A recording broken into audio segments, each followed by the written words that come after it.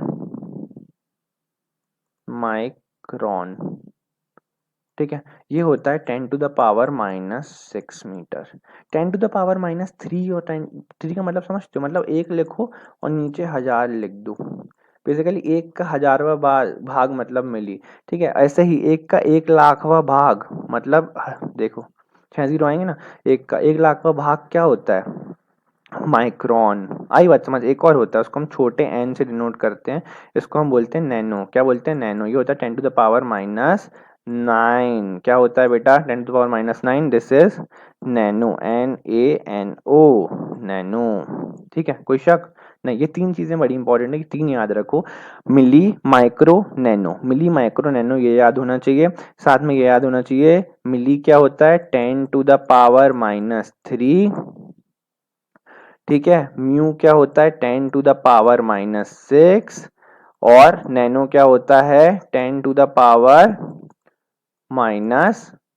और इन सब के आगे क्या लगा रहेगा, मीटर। कोई शक, कोई शक नहीं, वेरी गुड। चलो चलो चलो चलो अब पढ़ते हैं, ठीक है। Nuclear region dash and known as, देखो प्रोकैरियोटिक सेल में न्यूक्लियर रीजन क्या होता है, डिफाइंड, नॉट डिफाइंड, यहाँ पे लिख लेना आप, not defined, and is known as, क्या बोलते हैं हम इसको, not defined and is known as nucleoid, क्या बोलते हैं, NuClOid, न्यूक्लियोइड, ठीक है। सिंगल जनरली है ना, मतलब साइज इसका क्या होता है 5 to 100 माइक्रोमीटर होता है, ठीक है। Nuclear region well defined and surrounded by nuclear membrane, सही बात है, nuclear region not well defined and not surrounded by nuclear membrane called as nucleoid, more than one chromosome, basically ना क्या होता है इसमें सिर्फ एक ही क्रोमोसोम देखने मिलता है, प्रोकैरियोट में एक ही क्रोमोसोम देखने को मिलेगा, और जो हमारे यूकैरियोट होंगे मैंने आपको बताया उसमें कई सारे मिलते हैं, अलग अलग ऑर्गेनिज्म में अलग अलग मिलते हैं, ठीक है। Membrane bound cell organelles absent होती हैं, इसमें क्या होता है membrane bound cell organelles present. आ गई बात समझ? चलो, डिफरेंस क्लियर हो गया। चलो, बहुत अच्छी बात है। ठीक है, चलो अब अपन लोग आगे का नेक्स्ट क्लास में पढ़ेंगे। होप आप सबको ये लेक्चर समझ में आया होगा और आप लेक्चर्स को सीरियल वाइज फॉलो कर रहे हैं। सीरियल वाइज फॉलो करेंगे तो बहुत फ़ायदा होगा। और अगर आपको मज़ा आ रहा है पढ़ने में तो चैनल के साथ जुड़े रहें और अपने मम्मी पापा का ख्याल रखें, वो बहुत इंपॉर्टेंट है। और बाय। ठीक है, और खुश रहो यार, उससे इम्पोर्टेंट कुछ नहीं है। ठीक है, खुशी से इम्पोर्टेंट कुछ नहीं है। Bye, take care.